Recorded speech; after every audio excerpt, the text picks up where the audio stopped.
Adriana, luego harás ver el PPT. Sí se ve. Ok, gracias Adriana. Bien, tengo mi reloj que me faltan un par de minutitos, pero podemos ya ir avanzando porque veo que está la mayoría de ustedes, ¿sí? Buenos días con todos, entonces vamos a desarrollar esta vez la semana número 2 de geografía, ¿de acuerdo? La cantidad de diapositivas que tenemos son 46, ¿no? Por lo mismo que quiero que presten mucha atención, ustedes siempre van a poder visualizar su PPT, ¿no? Ante un repaso, ¿no? Entonces, hoy día vamos a trabajar sobre los factores de por qué y cómo se transforma el relieve. Estamos entrando al estudio de la geología, es la ciencia que aporta el estudio de la geografía física especialmente, ¿no? Y en este caso vamos a trabajar todo lo que corresponde a la geósfera, a la parte sólida de la Tierra. Vamos a ver las placas tectónicas, cómo funcionan los volcanes, qué cosa es un origen, o sea, qué cosa es un sismo, cosa que hemos vivido hace muy poco, ¿no es cierto? Y también vamos a hablar no solamente de todas estas fuerzas que proceden del interior de la Tierra, sino también vamos a trabajar cuáles son las fuerzas que se presentan ya, digamos, en el espacio que los seres humanos ocupamos, es decir, la superficie de nuestra Tierra, ¿ya? Hablaremos también sobre las características que tiene el relieve submarino, porque hay una unidad, ¿no es cierto?, entre los fondos marinos y también el relieve que el Perú tiene. Finalmente nos vamos a dedicar a señalar los principales relieves de la costa, de la región andina y también de la selva peruana. Entonces, comenzaremos primero por saber cuáles son las fuerzas, ¿no?, que originan finalmente la formación de grandes montañas. Las montañas van formando cordilleras y entre las cordilleras podemos encontrar muchas otras formas también del relieve, como por ejemplo podemos encontrar, ¿no?, digamos las fallas, ¿no?, que son importantes también. ¿Cuáles son los factores entonces de la transformación del relieve? Podríamos decir que nuestro planeta Tierra cuenta con dos, digamos, tipos de factores que son muy importantes. Por un lado tenemos los factores que están relacionados con, digamos, las actividades que se producen al interior de la Tierra. A eso nosotros le vamos a llamar geodinámica interna. Y estas fuerzas que proceden de lo interno son muy, muy poderosas, ¿no? Tan poderosas son que son estas las fuerzas que construyen, ¿no?, y transforman continuamente la superficie de la Tierra, construyendo específicamente grandes montañas. Otras fuerzas que proceden ya desde el nivel externo, fuerzas que son dadas por muchos de los fenómenos atmosféricos que nosotros conocemos, por ejemplo la lluvia, los vientos, digamos el correr de los ríos, ¿no? Son entonces algunos de los factores, agentes externos, que lo que hacen es destruir, ¿no?, un poco el relieve que antes ya había sido construido por la geodinámica interna. En este dibujo estamos observando los procesos geológicos que afectan a la Tierra y que determinan que constantemente haya transformación sobre la superficie de la Tierra. Como ven ustedes, la de geodinámica externa, con esas flechas dirigidas hacia abajo, ¿no?, es porque la mayoría de los agentes está en el aire, ¿no? Ahí tenemos, por ejemplo, la formación de nubes, las precipitaciones o lluvias, ¿no? Tenemos un río, ¿no?, que seguramente un río procede de las alturas de las montañas, con el deshielo de los glaciares, va formando río. Y estos ríos externamente erosionan la superficie de esas montañas, ¿no? Entonces está transformando la montaña. Por otro lado, estamos viendo que desde la parte interna de la Tierra, ustedes ven en la parte inferior de este dibujo, las flechas, ¿no? Como que miran hacia arriba, ¿no? Y eso es porque se produce aquí, ¿no? En el interior de la Tierra, fuerzas muy grandes, ¿no? Tremendamente poderosas, que producen movimientos sísmicos, producen terremotos, producen cataclismos, ¿no? Y no solamente eso, pueden producir también maremotos. Fuerzas también internas son las que van a crear, ¿no? Un cañón volcánico y finalmente pueden producir la formación de un volcán, ¿no? Y a través del volcán, ya sabemos, va a emanar una serie de elementos, ¿no? Pirotécnicos. Bien, entonces, esto es lo que ustedes tienen que comprender, que las dos fuerzas, tanto internas como externas, son las que finalmente le han dado todas estas características que tiene nuestro planeta. Vamos entonces a comenzar a analizar algunas de estas fuerzas de la geodinámica interna. También le podemos llamar, ¿no? Fuerzas endógenas. Endo, ¿no? Quiere decir que se refiere a algo que está muy interno, ¿no? Bien, entonces, en la geodinámica interna vamos a encontrar lo que se llama diastrofismo. ¿Qué cosa es el diastrofismo? Es un proceso de la geodinámica interna que se produce con mucha fuerza, de tal manera que esa fuerza afecta a los niveles también externos de la corteza terrestre. ¿De qué manera la afecta? Por ejemplo, esa corteza terrestre la puede desplazar, la puede mover de un lado a otro, ¿no? Toda esta corteza terrestre. La corteza terrestre viene a ser la capa más externa que tiene nuestro planeta, la Tierra, ¿ya? La capa central, la capa, digamos, media, va a ser el manto. Y la parte más interna de la Tierra va a ser el núcleo. Ahora nosotros estamos trabajando lo que es la geodinámica interna. Las fuerzas vienen desde el núcleo, afectan al manto y el manto afecta a la corteza. Imagínense ustedes una manzana. La cáscara de la manzana sería la corteza terrestre, muy delgadita. La carnecita, la parte blanca de la manzana sería el manto, ya tiene una mayor proporción. Y en la parte central de la manzana encontraremos el núcleo. Lo que para nosotros en la manzana sería, ¿no?, esa parte dura, ¿no?, de la semilla que tiene la manzana. Entonces, como ven ustedes, la capa más frágil, la más delgadita, es la franja donde nosotros vivimos, ¿no? La corteza terrestre. Entonces, el diastrofismo afecta, ¿no es cierto?, la corteza terrestre. ¿De qué manera? Desplazándola, moviéndola. En otros casos, la deforma, y en otros casos, la disloca. Dislocar, ya saben cómo, ¿no?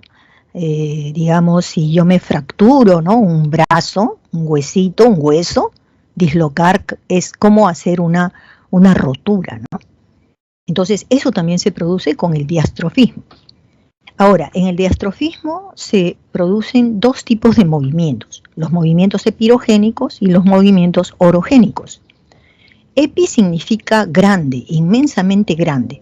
Entonces quiere decir que un movimiento epirogénico tiene las siguientes características. Primero que nada, son movimientos verticales. ¿Cómo serían los movimientos verticales? Veamos la figura derecha. Es un movimiento que hace que lo que está sumergido, esos suelos que están muy, digamos, por debajo, ¿no?, de la superficie, se levantan, ¿sí? Es un levantamiento lento y sostenido.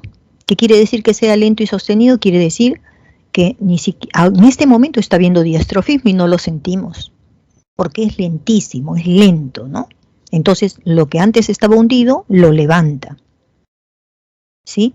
Pero así como levanta ciertas partes, también vamos a ver, ¿no?, que hay sitios que se hunden, ¿no? Por eso dice acá, son movimientos verticales de ascenso y también descenso de la corteza terrestre.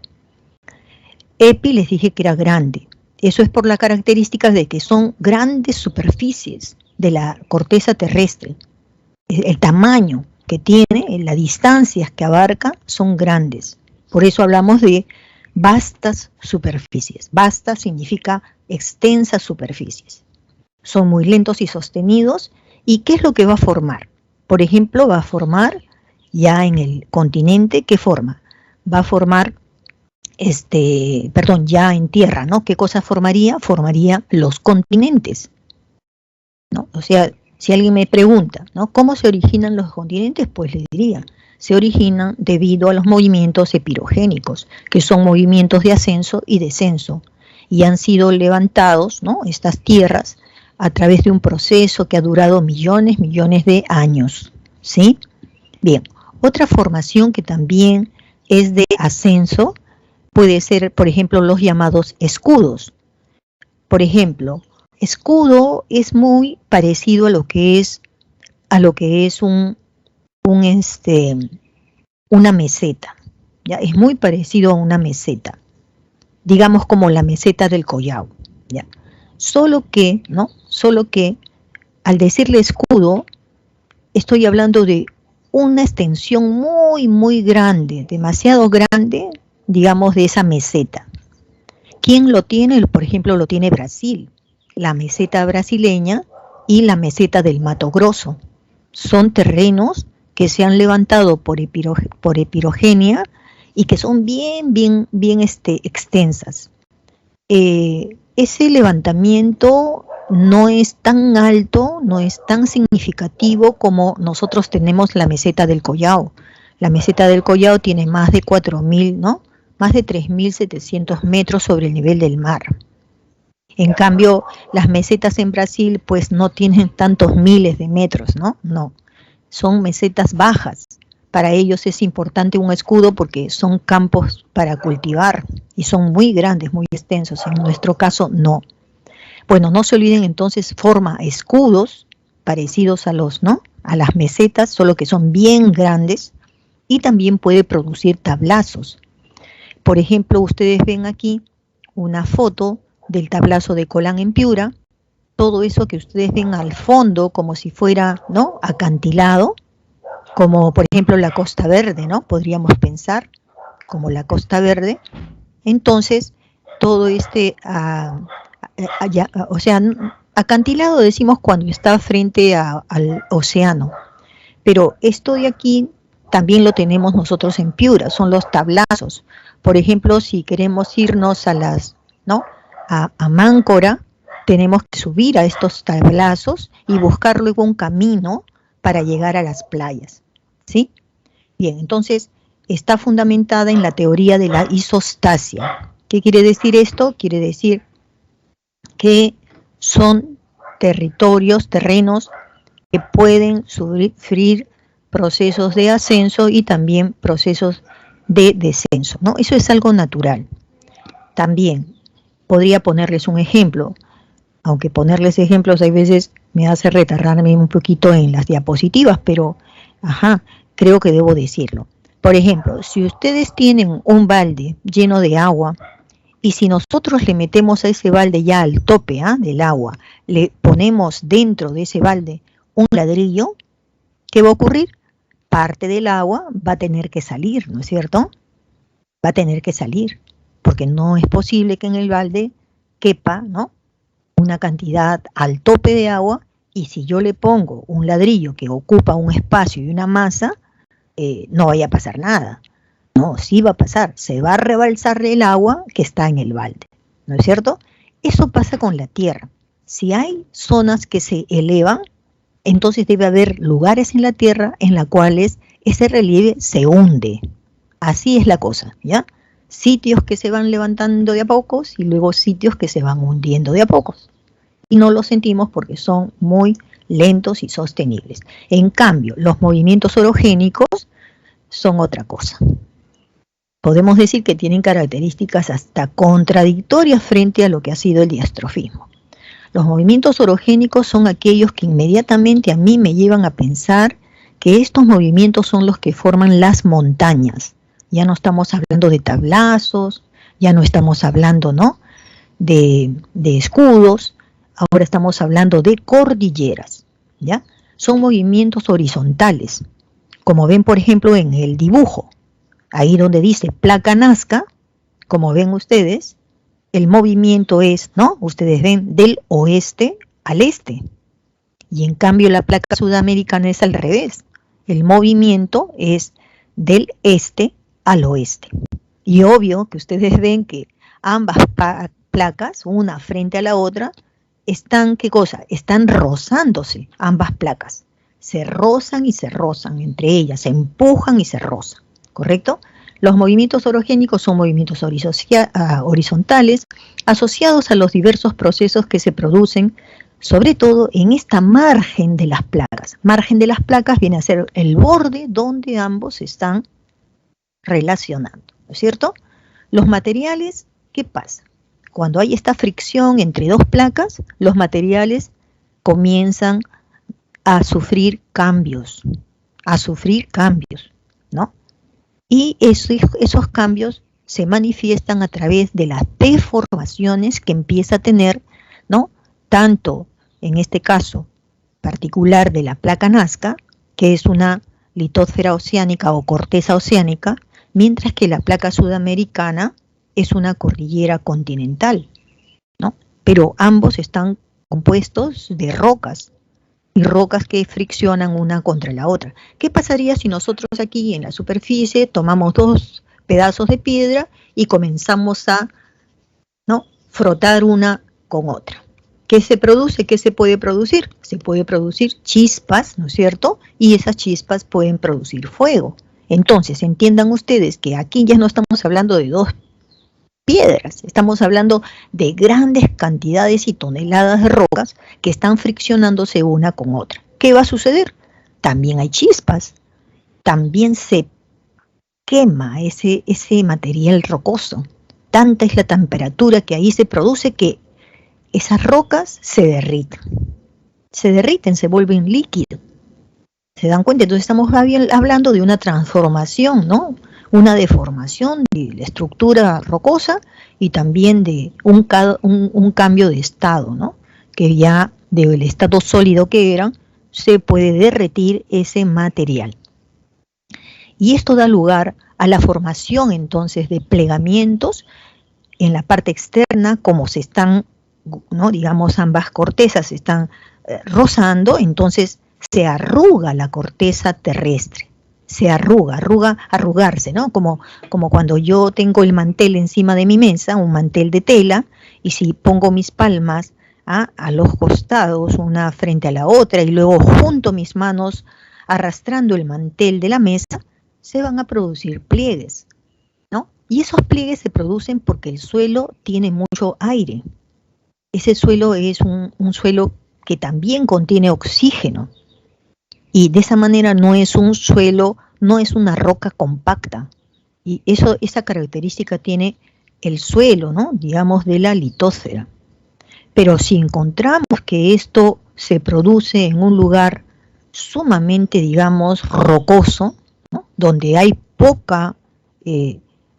hay mayor densidad, ¿no?, hay poco aire, hay poco oxígeno en ese suelo, entonces ahí el material rocoso es mucho más resistente.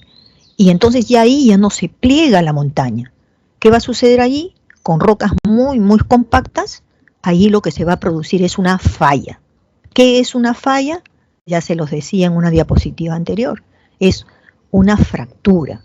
Es una fractura de la corteza, ¿no? Y estas fallas no solamente se fracturan, o sea, se rajan, sino que además que se raja, una parte de esta estructura se levanta un poquito y el otro lado se hunde un poquito. ¿Sí? Es así, ¿ya? Todo lo que conocemos sobre el movimiento orogénico está fundamentado en una teoría conocida como la teoría de las placas tectónicas, que seguramente ustedes, ¿no?, lo han trabajado en el colegio. Aquí, por ejemplo, tenemos la teoría de las placas tectónicas, en la cual se afirma que la corteza terrestre, pues, está formado, ¿no?, Bueno, la teoría dice que antes había un solo continente, la Pangea, pero que esta Pangea se comenzó, ¿no?, a fracturar y a separar, ¿sí? Alfred Wegener fue el primero en plantear la existencia de la Pangea, pero después otros científicos, ¿no?, aportaron más a la teoría de Alfred Wegener. Entonces, ¿qué plantearon? Plantearon la teoría de la tectónica de placas, en la cual, como ustedes están observando, esto es un planiferio con los continentes que conocemos y resulta que, ¿no?, aquí aparecen varias placas. Estas son las más importantes, las más grandes. Por ejemplo, repasemos. América tiene en el norte la placa norteamericana. En el medio está la placa del Caribe, en un lado, y a la izquierda está la placa de Cocos. En la parte más al sur está la placa sudamericana, que tiene un poco del fondo oceánico del Atlántico y también incorpora todo lo que es ya la parte continental de América del Sur. Y frente a la placa sudamericana tenemos la placa de Nazca, ¿no? Es una parte de la placa pacífica, pero con el nombre de placa Nazca, que viene desde muy el sur de Chile, pasando por Perú, Colombia, pasando por ¿no? Como ven ustedes, llega prácticamente al borde de la placa del Caribe, ¿no? Al norte de la placa Nazca está la placa de Cocos. Luego tenemos en el África parte del fondo del Atlántico y la placa africana comprenden esta, ¿no? Luego tenemos en la parte norte la placa euroasiática, ¿no? Como ven ustedes, comprende Europa y también comprende conjuntamente con el continente asiático. Y bueno, abajo ya muy al sur está la placa antártica. ¿Ya? Esos son entonces la explicación por la cual, ¿no?, en algunos lados, digamos, hay destrucción de la placa. En algún momento hay destrucción de la placa y en otros momentos hay, ¿no?, crecimiento de la placa. Veamos entonces en este caso. Vamos a ver qué tenemos, cómo les voy a demostrar qué es lo que sucede. Miren, están observando la placa Nazca frente a Perú, está en el mar, ¿no? Estamos hablando de la placa, quiere decir, no estamos hablando de las aguas, ¿no?, del Pacífico, estamos hablando del relieve submarino, ¿no? La placa Nazca, ven ustedes la flechita, se dirige a la placa sudamericana. ¿Y la placa sudamericana hacia dónde se mueve? Se mueve hacia la placa Nazca. Entonces, esta línea en negro con unos dientecitos significa que ahí hay una zona de convergencia. Anoten por favor en sus cuadernos. Zona de convergencia. Se produce entre la placa Nazca y la placa sudamericana. Ambas se rozan. Pregunto yo, ¿cuál de estas dos es una placa más compacta, más densa, más fuerte, que domina la otra? Generalmente esas placas son las placas oceánicas, las que son más antiguas, por eso están hundidas. ¿Ya? Entonces, la placa Nazca es tan fuerte, mucho más fuerte y compacto que la placa sudamericana. Y como es más fuerte, entonces domina. Al dominar, esta placa se mete por debajo de la placa sudamericana. Y eso hace que se produzcan los temblores, los sismos. ¿Correcto? No hay cómo mudarnos a otro continente. Todos tienen algún fenómeno así extraordinario, ¿no? Entonces, sigamos los dientecitos. ¿Cuáles son las zonas de convergencia en el mundo? Estamos viendo. Está frente a Chile, frente a Perú, frente a Colombia, sigue frente a la placa del Caribe, ¿no? Por Centroamérica. Ahí corta un poco, al norte en la placa sudamericana siguen los dientecitos, zona de convergencias, ¿sí? Y también otro nombre que lleva es zona de subducción. ¿Qué quiere decir zona de subducción? Una placa, ¿no?, se está metiendo por debajo de la otra. Una se está metiendo por debajo de la otra, o sea, la placa Nazca por debajo de la placa sudamericana, y en el América del Norte, ¿no?, la placa pacífica se mete por debajo de la placa norteamericana. Continuamos hacia la derecha, porque esto va a seguir por el Asia. Vemos frente a Rusia, la placa pacífica, toda esta es convergencia y al mismo tiempo también de subducción, ¿ya? Tenemos la placa filipina, toda esta zona, entonces todos estos sitios que estamos mencionando, ¿no? Son lugares altamente sísmicos, son las partes del mundo donde ocurren más terremotos y más sismos de todos los continentes, ¿no? Entonces está en el borde prácticamente de todo lo que es el océano Pacífico, ¿correcto? Del océano Pacífico. Ahora, esta es una zona de convergencia.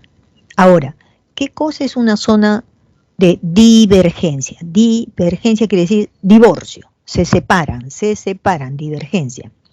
Vean en el océano Atlántico.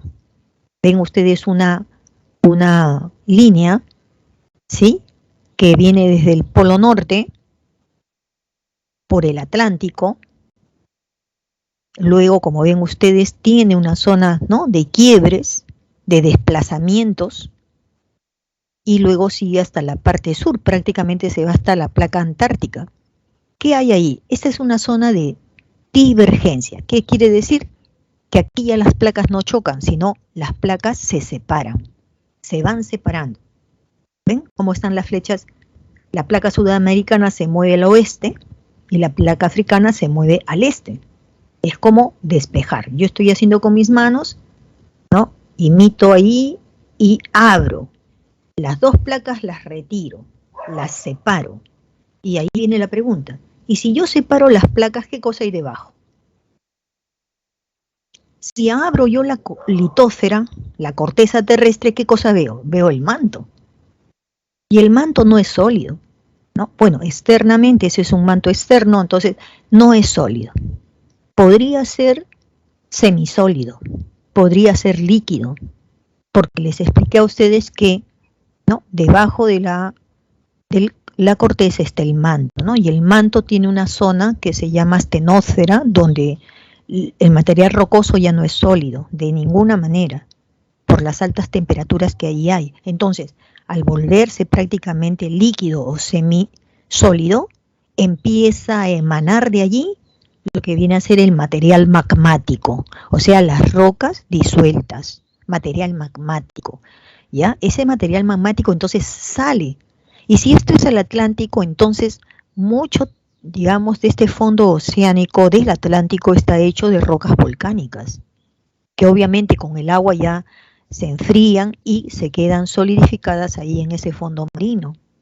Por eso decimos que donde hay divergencia y hay esta salida del material magmático, allí la separación de los continentes cada vez es mayor. Es decir, el ancho que tiene el océano Atlántico va en aumento, ¿no es cierto? Mientras que lo que hemos visto con la placa de Nazca, y la placa sudamericana, al rozarse más bien allí se destruye corteza, porque se disuelve, ¿no? Parte de lo que es la costa peruana, la costa chilena, se disuelve. Obvio que eso no lo notamos nosotros, porque esto se da en un proceso que también es bastante lento, ¿sí? Aunque este sí es un movimiento, ¿no? Que en alguna ocasión nos dice, aquí estoy, aquí existo, soy la tectónica de placas y esta es la fuerza como yo me presento. Y es lo que sufrimos, ¿no?, hace unos pocos días con este temblor tan fuerte que hemos vivido, ¿ya? Esas son demostraciones entonces que está habiendo movimiento de la corteza terrestre. Bueno, esto que yo se los he explicado ahora en esta primera diapositiva de las placas tectónicas, aquí lo van ustedes a analizar mejor, ¿no? Como ven ustedes, hay varios tipos de límites, ¿no?, en las zonas donde las placas se van a relacionar. La primera de la izquierda, por ejemplo, estoy notando que las flechas, ¿no?, chocan una contra la otra. Esto es un límite, ¿no?, un límite de corteza convergente, convergencia. Es el límite de choques, ¿sí? Y ustedes ven cómo, ¿no?, hay una placa que persiste y también de alguna manera hay subducción, porque veo que hay una placa que se hunde, ¿no?, por debajo de la otra. Y ven que cerca, ¿no?, si retiramos la placa, está la astenósfera, está en la parte inferior. ¿no? Es la zona donde las placas se aproximan, se empujan, y eso da la formación de cordilleras. Hace que en el continente se forman cordilleras. Entonces, no es casualidad pues que la cordillera de los Andes esté colocada, ¿no?, al borde occidental, ¿no?, de las costas de Chile, de las costas de Perú, de las costas de Ecuador, la costa de Colombia también, ¿no? Bien. Y esto da también no solamente origen a las montañas, sino también da origen a movimientos sísmicos, a fallas, roturas, ¿no? Y también hay, ¿no?, digamos, posibilidades de que se forme volcanes. También puede formar volcanes, ¿ya? Ejemplos entonces de estas zonas de convergencia puede ser, ¿no?, el Himalaya, es una cordillera, ¿no?, donde está ubicado la montaña más alta del mundo, que viene a ser el monte Everest, ¿no? Allí entonces se ha producido abducción. ¿Por qué? A ver, vuelvo nuevamente a esto. Miren hacia la placa euroasiática. ¿La ven? Donde está Rusia, donde está China, ¿no? Y bueno, el sur de esa placa euroasiática, ustedes ven en donde dice placa indo-australiana, en la parte norte está la península índica, la India. Ahí hay una flechita y está en color rojo.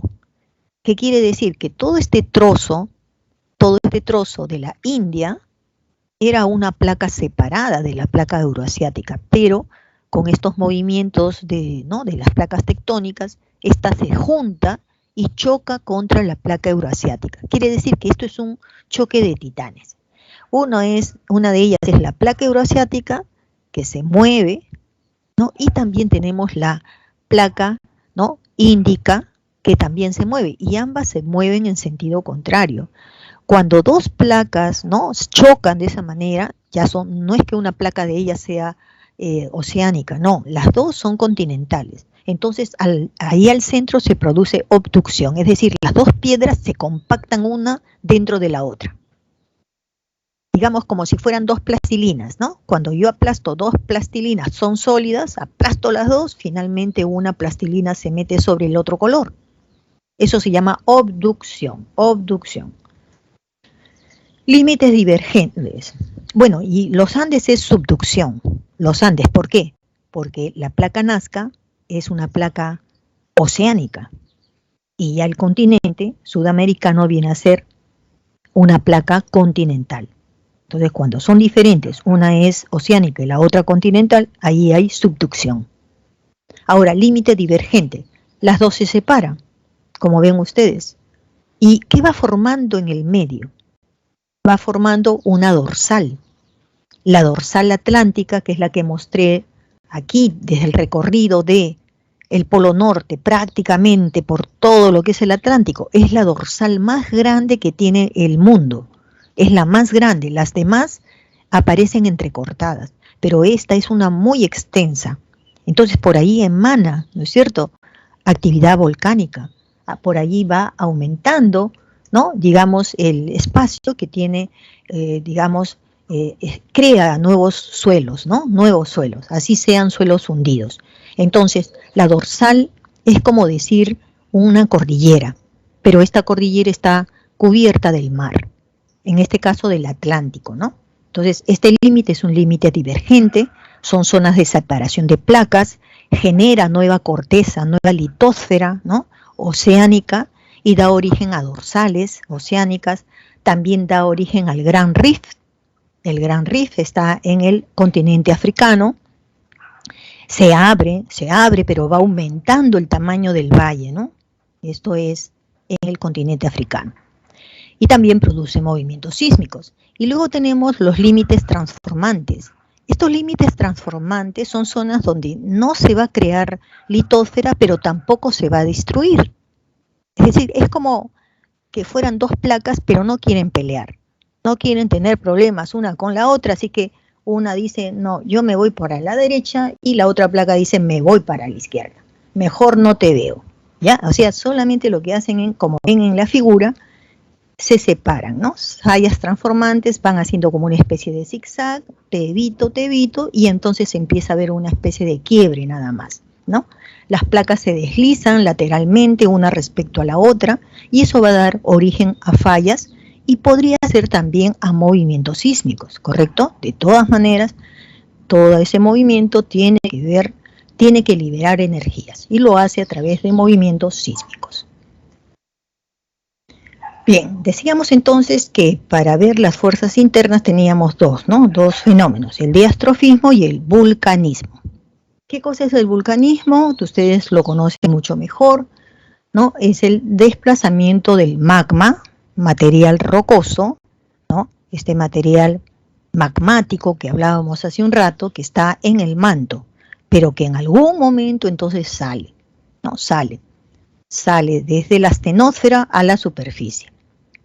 Primero va creando una serie de fracturas o grietas, como por ejemplo en el primer dibujo ustedes tienen allí una que se llama sil, ¿no?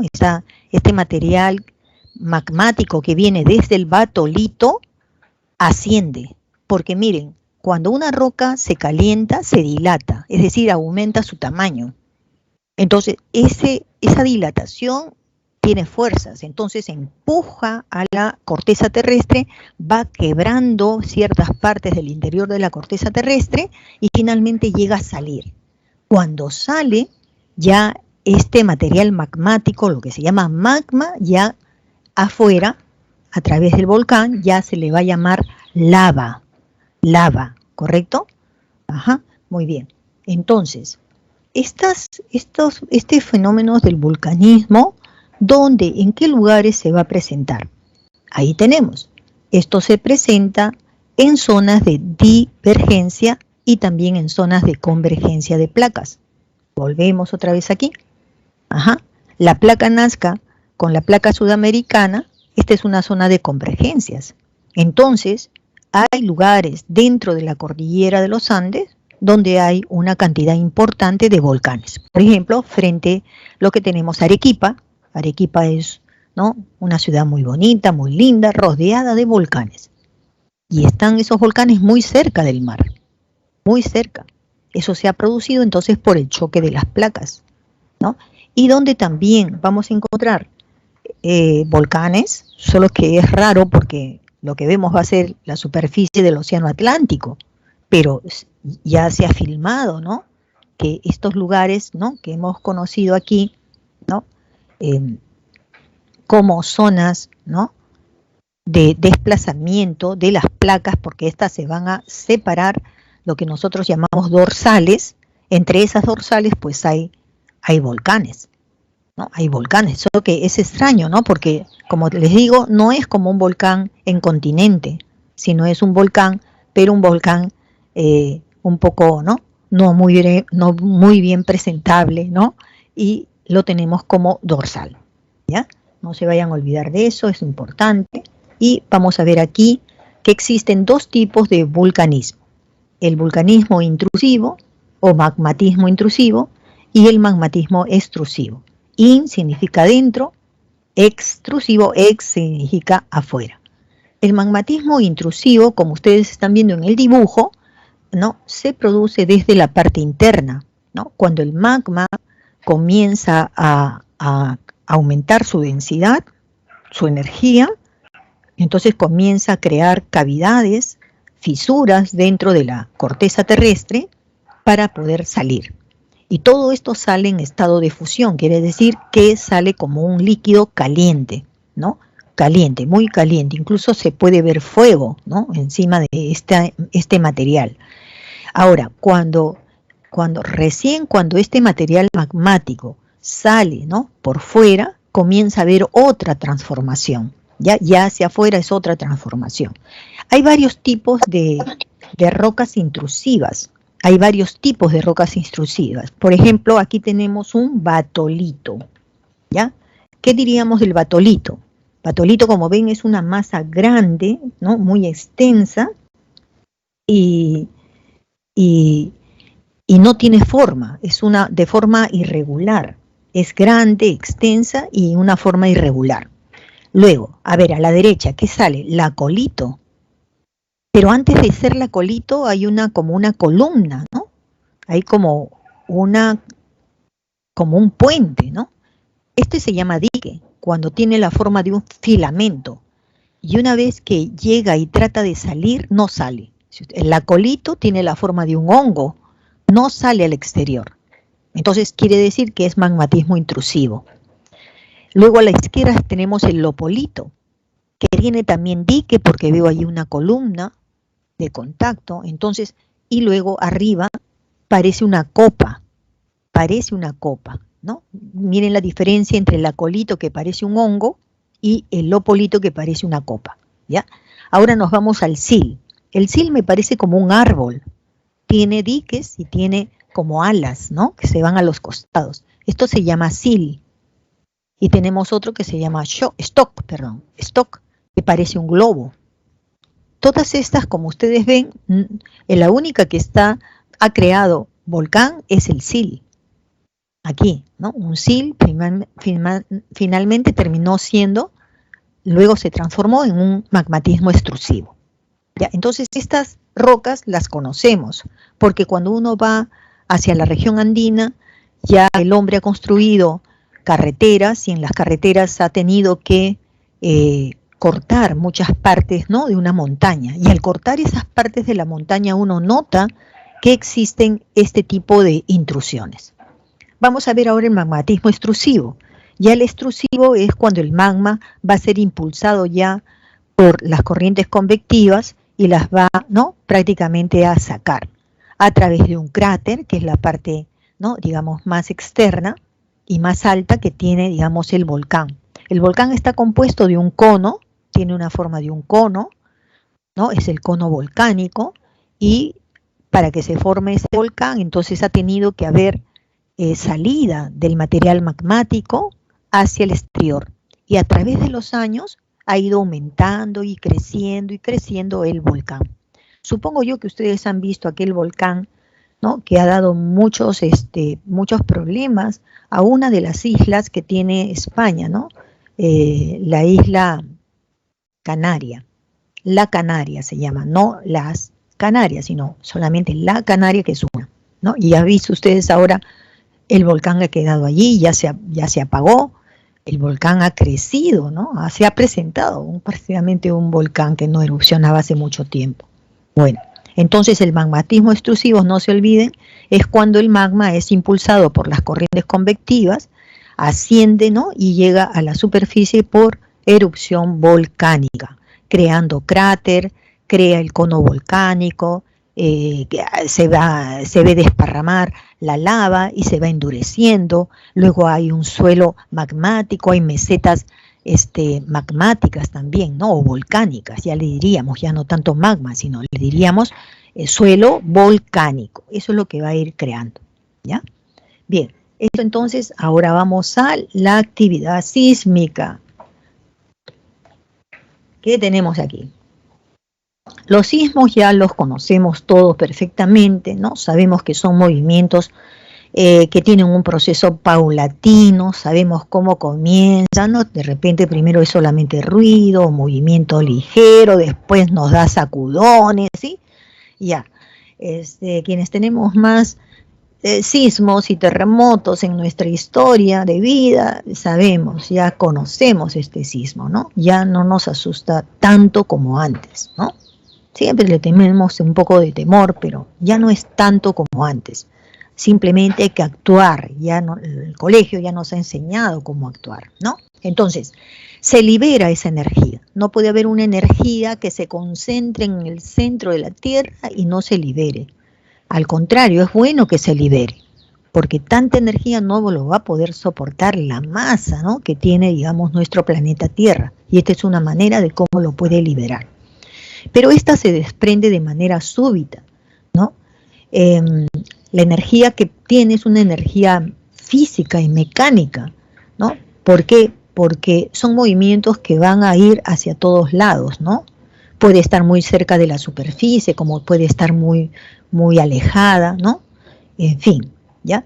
Todo esto va a ir creando, ¿no? Digamos, hay fuerzas que como se dan de forma encontrada, o sea, contrarias, entonces esas luchas entre estas energías es lo que ocasiona finalmente la deformación o el desplazamiento, ¿no?, rocoso de algún área, pues, donde se ha originado, digamos, este temblor, este sismo, ¿de acuerdo?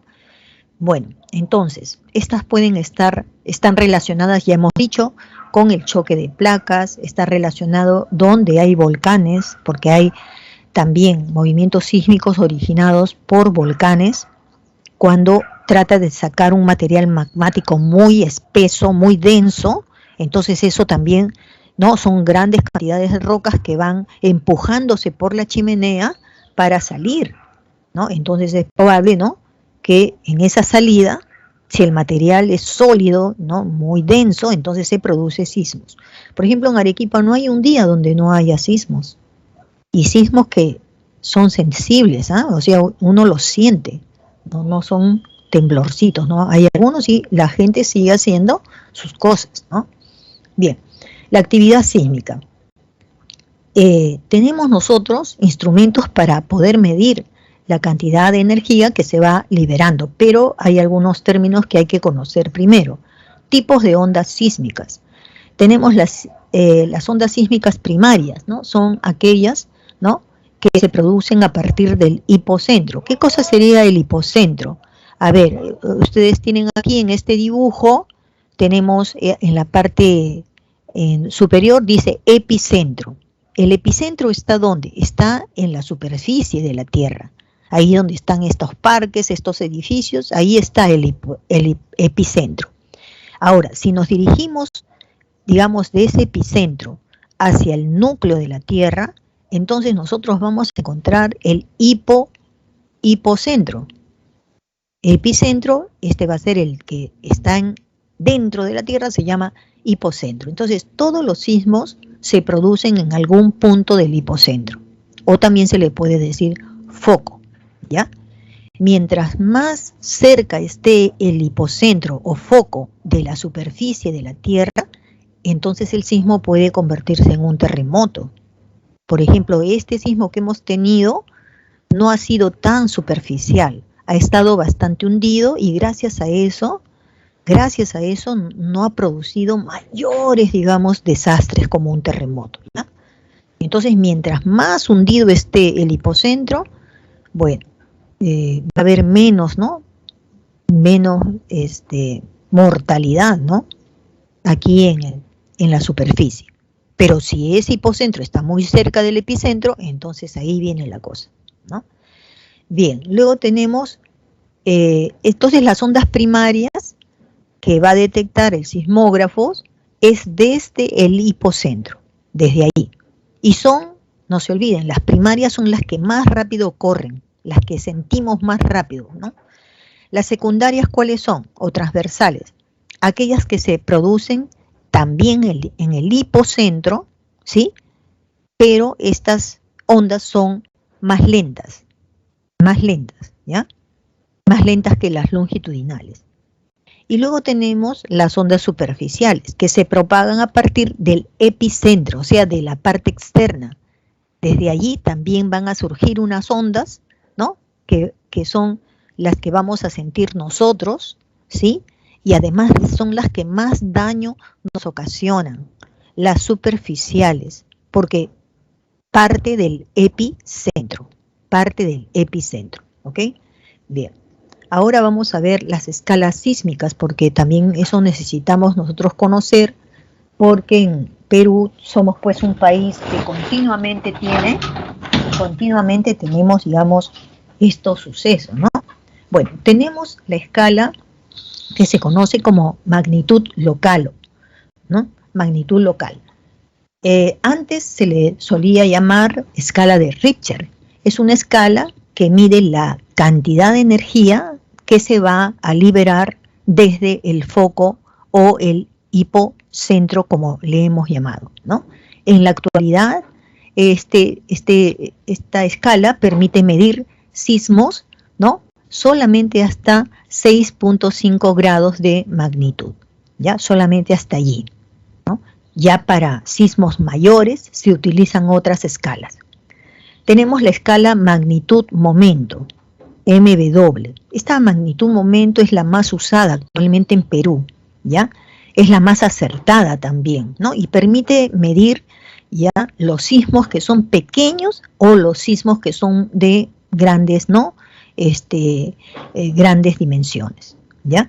Esta escala magnitud-momento no solamente mide, ¿no?, toda la energía que ha liberado el sismo, ¿no?, sino también nos permite a nosotros ver cuánto se ha movido una parte de la corteza, ¿no?, terrestre con respecto a la corteza oceánica. Hasta eso puede darse más o menos una información de cuánto se ha deformado, ¿no? O sea que estamos avanzando en este conocimiento. Luego tenemos una de las más mencionadas, es Mercalli, la escala de Mercalli modificada. Esta escala de Mercalli modificada usa números romanos para medir, digamos, la magnitud, ¿no? ¿Y qué es lo que mide? Bueno, esta escala mide, digamos, el grado de daño que se ha producido una vez que ya terminó el sismo. Entonces, estos daños producidos no cuentan cuántos muertos hay, ¿no?, cuántos heridos, no, esa parte lo lleva en cuenta el Ministerio de Salud, en fin. No, acá, u otros organismos, ¿no? Aquí lo que Mercalli mide en la parte física, digamos, cuántas carreteras se han dañado, cuántas casas se cayeron, cuántos puentes se destruyeron. Ya es una escala, por eso digo, importantísima para el gobierno, porque ustedes saben, inmediatamente pasa el sismo, el terremoto, y entonces el gobierno tiene que aplicar las medidas para, ¿no?, inmediatamente, primero, salvar vidas, y segundo es reparar todo eso, porque si no hay puentes, si no hay carreteras, queda cortado todo suministro para las ciudades, ¿no? Entonces, esto es lo que mide la escala de Mercalli, por eso es tan importante para el periodismo, mucho utiliza la escala de Mercalli, no se olviden. Bien, ahora también podría haber maremotos, porque el Perú tiene toda una costa muy extensa frente al mar, ¿no? Entonces, aquí en estos dibujos se ve claramente cómo se puede producir un sismo, ¿no? Un sismo, digamos, originado desde el mar, ¿no? Bueno, un sismo nace cuando vibra, pues, la tierra y en el fondo marino. Entonces, cuando vibra, ¿no?, cuando empieza a moverse este fondo marino, es como si se levantara. Algo así como algunos, disculpen esta ocurrencia mía, pero yo sé que me van a entender ustedes que son jóvenes. La mamá viene y dice, oye, mira, tiende tu cama, ¿no? Y por lo primero que comienzas es por las sábanas. Entonces nos engañan, pues, a las mamás, nos engañan. Entonces viene uno y desde la punta de la cama levanta la sábana y da un sacudón, ¿no? Da un sacudón, levanta la sábana, la sacude y la vuelve a tirar ahí en la cama. Es así más o menos como se produce con el agua. El sacudón va a ocurrir allá lejos de la costa. Se va a levantar el agua, el sacudón, porque el suelo lo está levantando, y al levantarlo la onda corre hacia la orilla de las playas. Hacia ahí va a correr, ¿ya? Pero como está ocurriendo de una manera, ¿no?, ya producida por un sismo, esto no es cualquier marea. Ustedes saben que las mareas son naturales, pero esta no. Se levantó la tierra del fondo marino y empujó las aguas hacia la costa. Y miren lo que quedó, el tsunami de Indonesia del año 2004. Cuando uno lo ve, parece, ay, es una olita, qué buena ola para poder ahí practicar la tabla. No, pero no, esta viene con grandes cantidades de agua.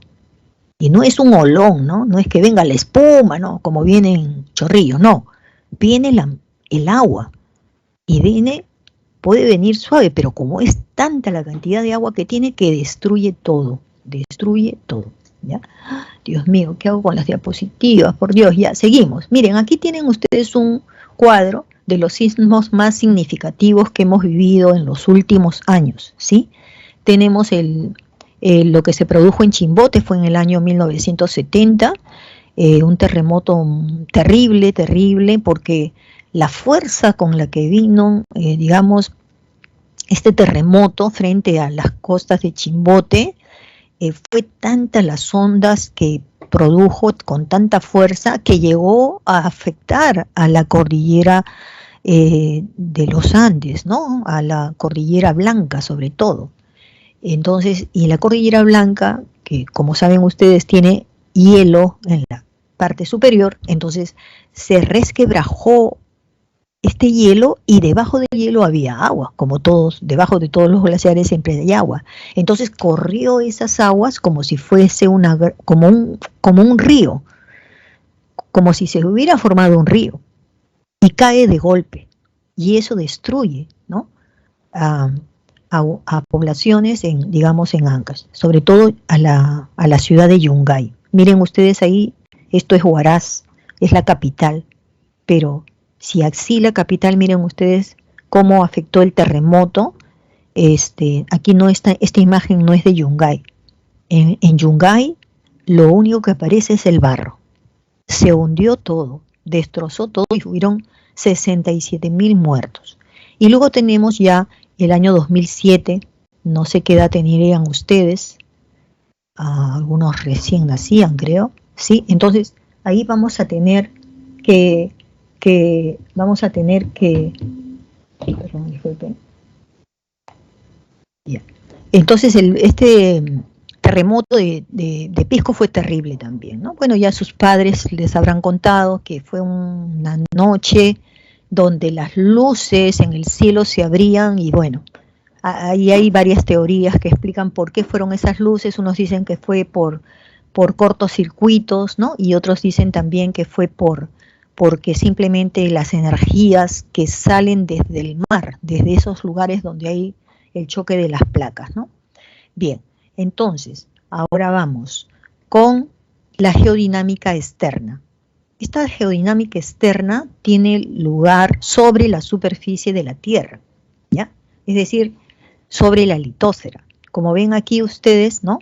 Son externos y esto se produce por agentes como por ejemplo el oxígeno que tiene el aire, por el dióxido de carbono que también lo tiene el aire, por los vientos, porque también sentimos los vientos, ¿no? El agua cuando se desplaza a través de los ríos, ¿no? Y de esa manera va modelando lo que ya las fuerzas internas han construido, es decir, las montañas. Entonces, de este modo se va esculpiendo, ¿no? Prácticamente se va esculpiendo el paisaje, ¿no? De la Tierra.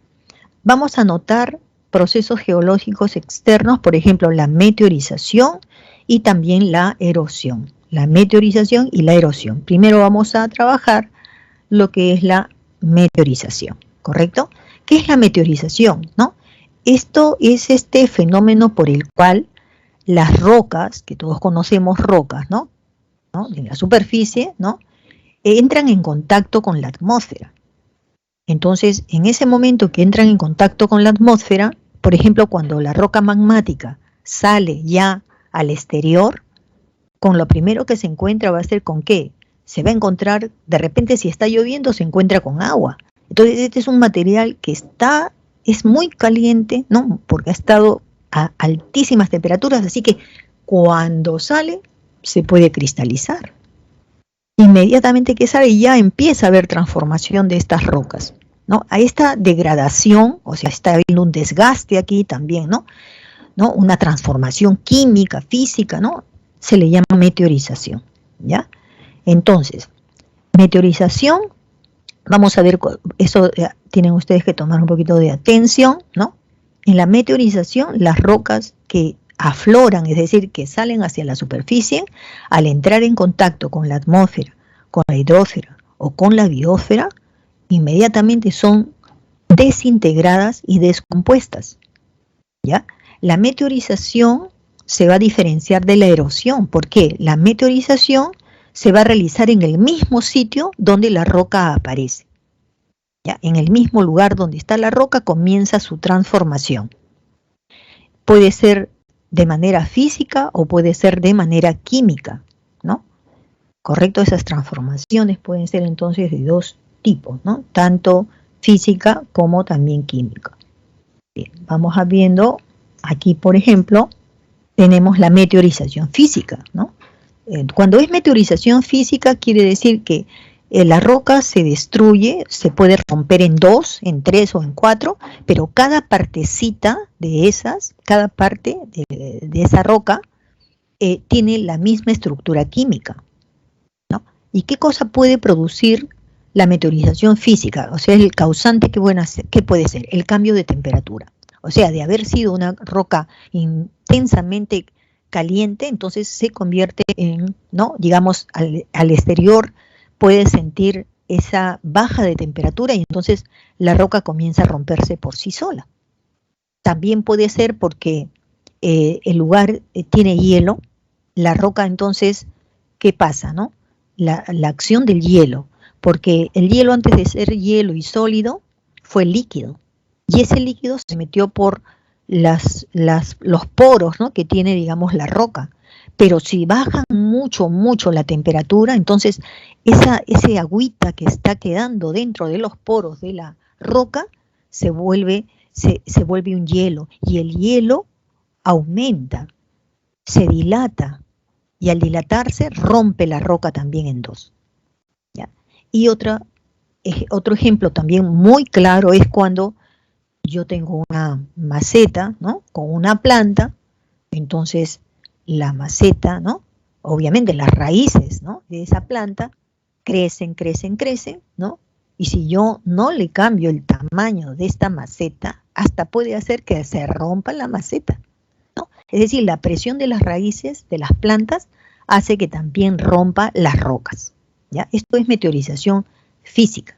Meteorización química es cuando, por ejemplo, el agua, ¿no? El agua al contacto con estas rocas la disuelve. Por ejemplo, cal. Ustedes conocen la cal, ¿no? Digamos la cal. Si yo echo 2 cucharaditas de cal a un vaso de agua y luego lo muevo con una cucharita, entonces el agua aparecerá de un color lechoso. O sea, la cal ya se transformó en algo lechoso, agua con cal, ¿no? Entonces ahí ha habido ya una descomposición química, se ha disuelto, ¿no? También puede ser el oxígeno, ¿no? El oxígeno también afecta a las rocas. Vamos a suponer que una roca tiene hierro, tiene metales también, hierro. Entonces, el oxígeno del aire también afecta a la roca. Digamos que la roca, ¿no? Tiene este mineral, ¿no? Que es el fierro, entonces a través del tiempo notaré que la roca se oxida. Claro, porque el metal se oxida, ¿no? Con el oxígeno. Bien, también tenemos el dióxido de carbono, ¿no? Que también es un tipo, digamos, de meteorización química, ¿correcto? Ya en este caso es, ¿no? El dióxido de carbono ya es porque afecta especialmente las rocas que son calizas. ¿Qué más tenemos? Tenemos ahora la erosión. ¿Ya? La erosión es diferente a la meteorización. ¿Por qué? Porque en el caso de la erosión, ¿no? Este fenómeno se va a producir más bien en movimiento. La meteorización era una roca en el mismo sitio donde se ha originado, ¿no? Le llega el agua y el agua lo disuelve. Le llega, no sé, pues altas temperaturas y la roca se parte en su mismo sitio, en la misma montaña donde está, en el mismo lugar de la montaña, ¿sí? Pero la erosión no. La erosión empieza donde la meteorización ya ha hecho un poco su trabajo. Digamos, la meteorización hizo que las rocas se partieran y se partieran. Muy bien, hasta ahí. Como la ha partido hasta volverla pequeña, entonces la erosión se ayuda de un agente, por ejemplo el viento. Entonces el viento pasa por esas rocas que ya han sido meteorizadas, o sea, han sido reducidas en tamaño, y el viento puede empujar las rocas. ¿Se dan cuenta? Es decir, la erosión se da en el transporte. Entonces decimos acá, la erosión es el conjunto de fenómenos exteriores que modifican las formas del relieve, creadas por la geodinámica interna. Y su tendencia es ¿a qué?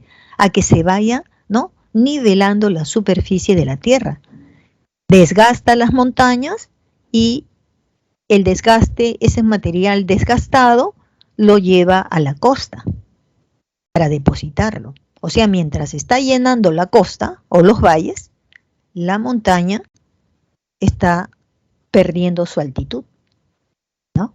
Entonces, su tendencia es a nivelar la superficie terrestre y los agentes pueden ser los ríos, ¿no?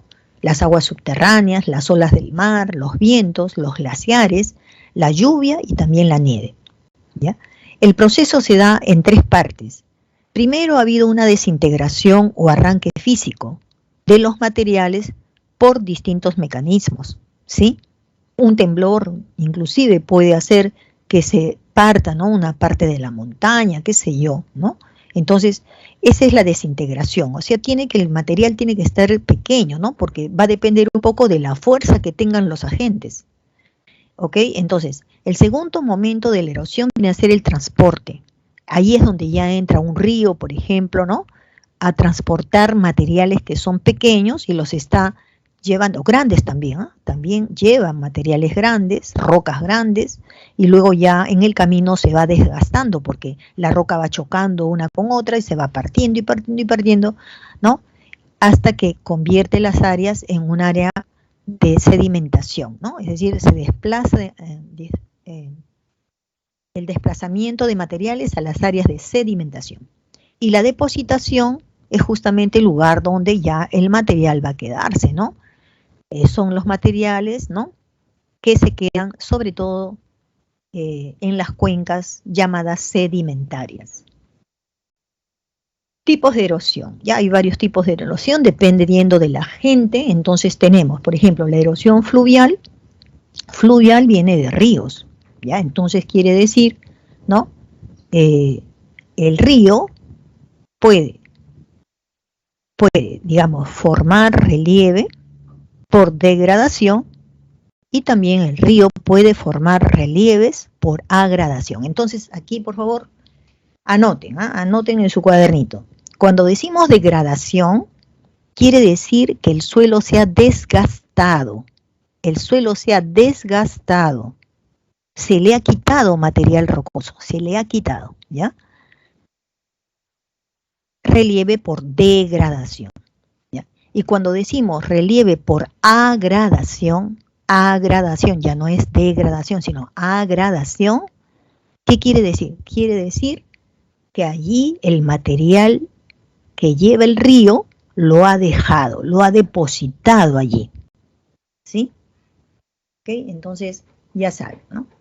Voy a decir otra cosa. A ver, erosión fluvial, cuando me digan que es erosión por degradación, es como decir que venga un enamorado mío y como me desagrada, no le voy a recibir las flores que me da. No se las recibo, no, me desagradas, no te recibo.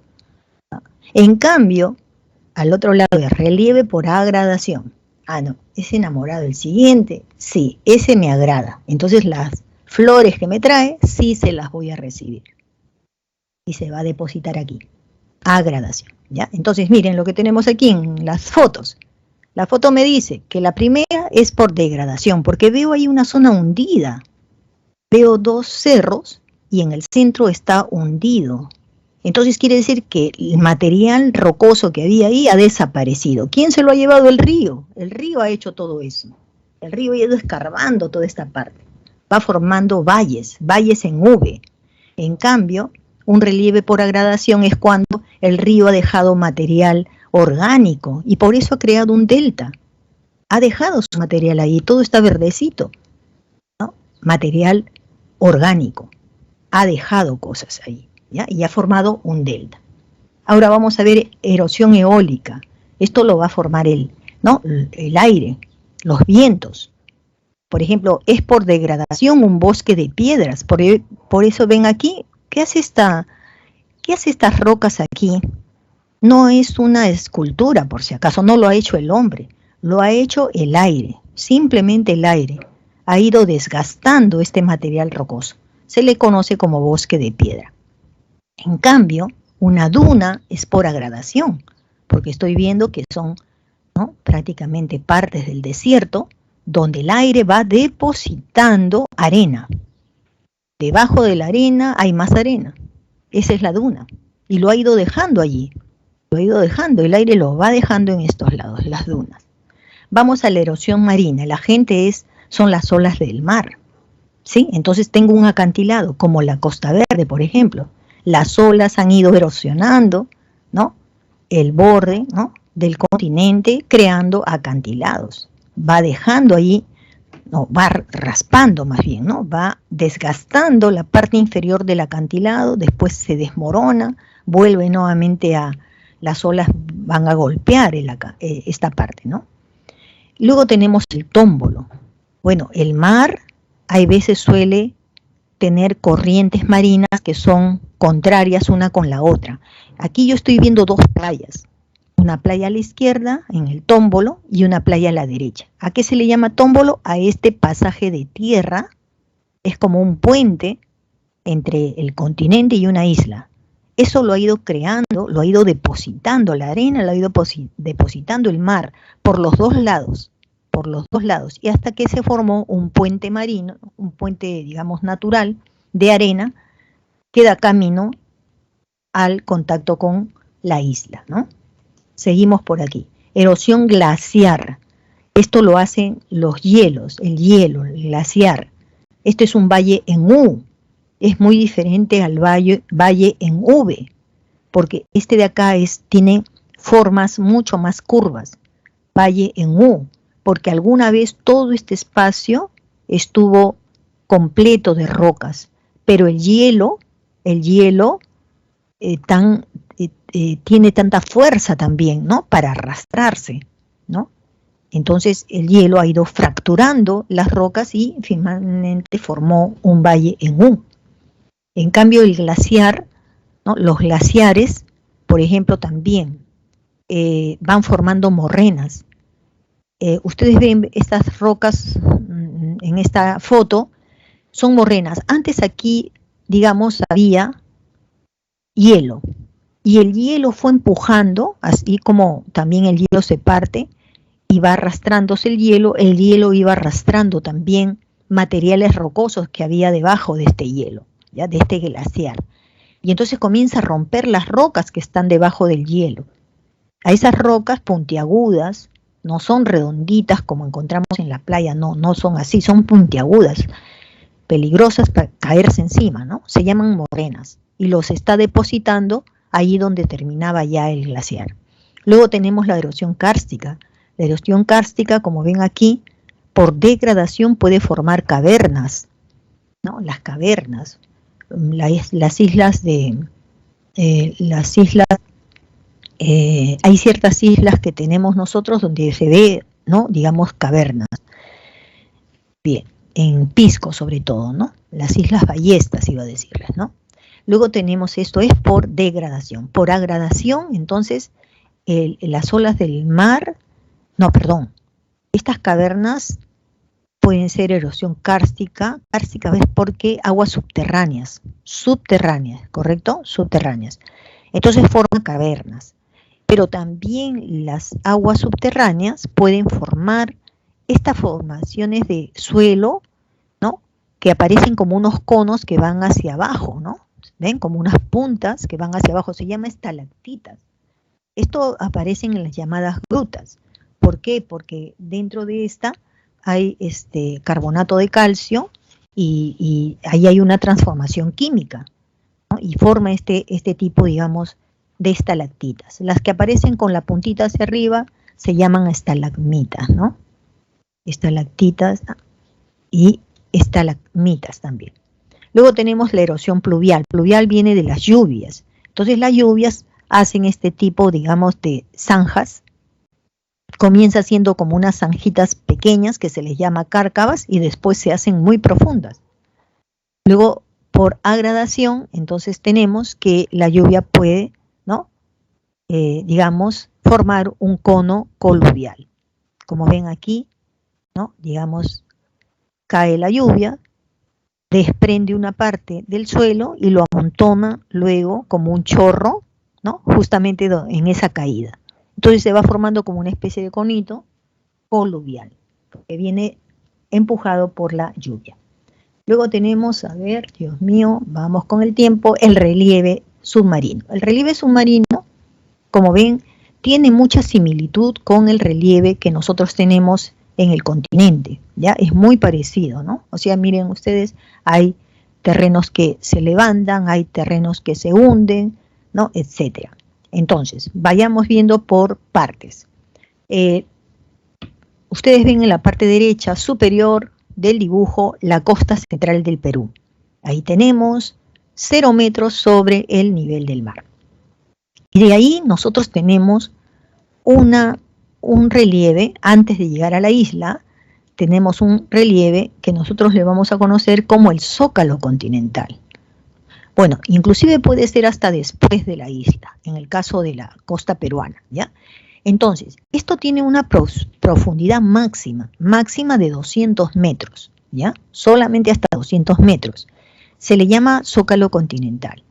Y bueno, ¿qué hay de nuevo en este Zócalo continental? Pues hay mucho de nuevo, de bueno. Por ejemplo, tenemos islas. Las islas, ustedes saben, son lugares ecológicos porque ahí hay una vida marina que se puede proteger porque está alejado de nosotros las personas. Entonces tenemos ese placer, ¿no? De que el Perú tenga muchas islas en el mar del Pacífico, son peruanas, y de esa manera, ¿no? Estos animales, ¿no? marinos tienen un lugar para vivir. Ojalá lo tengamos siempre, ¿ya? Otra cosa, la profundidad no es mucha, entonces nosotros tenemos frente a Tumbes y Piura, tenemos el Zócalo continental, de donde extraemos petróleo. Nos da riqueza petrolera, frente a Tumbes y frente a Piura. Otra cosa, el Zócalo continental es tan poco profundo que la luz entra en todo este espacio. Y al entrar la luz hay más plancton. Y al haber más plancton hay pues tanto peces pequeños como plantas también, ¿no? Así que es una riqueza para todos nosotros, ¿ya? Luego viene, una vez que ya pasamos los 200 metros, viene una caída como un precipicio. Se le llama talud continental, de 200 metros y se hunde hasta más o menos 3.000 metros de profundidad. Ahí es donde están los cañones. Se llaman cañones a una especie de, como si fueran las quebradas de los cerros. Ustedes cuando viajan por la carretera central a la región andina, ustedes han visto quebradas, donde tenemos un cerro, pero hay veces hay partes del cerro donde hay hendiduras profundas. Pues aquí también hay eso. A esa hendidura le vamos a llamar cañones. ¿Y qué tienen los cañones de bueno? Que esos cañones son profundos y entonces allí hay plantas también, y hay animales también. Animales que inclusive no son muy comunes. Entonces allí hay una ecología importante. También se está allí prácticamente, como está alejado y profundo, se va a conservar. Bien, ¿qué más tenemos? Ya más profundo que los 3.000 metros ya tenemos las fosas marinas. Las fosas marinas llegan hasta una profundidad de 6.000 metros, ¿no? Bajo el mar. Y las fosas marinas, ya sabemos nosotros, ya hemos explicado por qué se dan los movimientos sísmicos. Básicamente, en esas fosas marinas vienen a ver la mayoría de los hipocentros que marcan la ocurrencia de sismos, ¿no? Y luego tenemos frente a la placa continental sudamericana, tenemos la placa Nazca, ¿no? Y encima de esta placa Nazca hay una dorsal. Ya saben lo que es dorsal, es decir, es un material, ¿no es cierto?, magmático que sale y va formando como una especie de cordillera hundida, ¿no?, bajo el mar. A esa le vamos a llamar dorsal Nazca, una cadena de cordilleras submarinas frente a Ica, y su extensión es de 1.100 kilómetros. Tan importante es esta parte de la placa Nazca, como ven, está por encima de las fosas marinas. Entonces, y está más cerca de lo que viene a ser el nivel del mar. Entonces, ahí se ha creado inclusive un área natural protegida por el Estado. Animales interesantes, ¿no?, que se tienen que proteger. Ahora vamos a trabajar algunos relieves importantes de la costa peruana, ¿ya? Relieves entonces del litoral o borde costero. Tenemos la parte norte del Perú, como ven ustedes, tenemos allí penínsulas. Las penínsulas de Paita, las penínsulas de Illescas, por ejemplo, ¿no? son estas áreas del terreno que salen hacia el mar y que sirven, pues, ¿no? Son sitios turísticos porque ya ustedes ven que si estoy en la península de Illescas, estoy viendo el mar. ¿A dónde? Estoy viendo el mar un poco más al norte, frente a mí, al sur de mí, ¿no? Son lugares turísticos, ¿no? Tenemos bahías también. Las bahías son entradas, ¿no? Ahí donde hay una península también hay entrada del mar. Por ejemplo, aquí tenemos la bahía de Sechura. Bien, por ejemplo, en la segunda foto tenemos la bahía de Chimbote, el que está más al norte, y hacia el sur está la bahía de Samanco, ¿no? De Samanco. Muy bien. Tenemos frente a la tercera foto, tenemos el distrito de La Punta en el Callao. Y qué cerca se ve la isla de San Lorenzo, Isla San Lorenzo, Las Puntas. Luego tenemos al sur, tenemos la bahía de Paracas, históricamente bien conocida también por todos ustedes, la bahía de Paracas. Tenemos la isla de Sangayán y más al sur está la península Independencia. ¿Ya? Son penínsulas, salidas del continente hacia el mar. Otras puntas, por ejemplo, Punta Capones en Tumbes, Punta Pariñas, Balcones y Aguja en Piura, La Punta en el Callao, que está muy bonita, y también Lima también tiene su punta, se le llama La Chira. Los esteros vienen a ser lugares donde el río, ¿no? Sobre todo el río Tumbes o el río Chira en el norte, ¿no? Ingresan hacia el continente, pero ingresan de una manera muy calmada, ¿no? Muy calmado. ¿Por qué? Porque justamente nosotros tenemos que Tumbes es un departamento donde prácticamente no tiene cordillera de los Andes, ¿no? Es decir, no se nota la cordillera de los Andes como sí la notamos en los demás departamentos.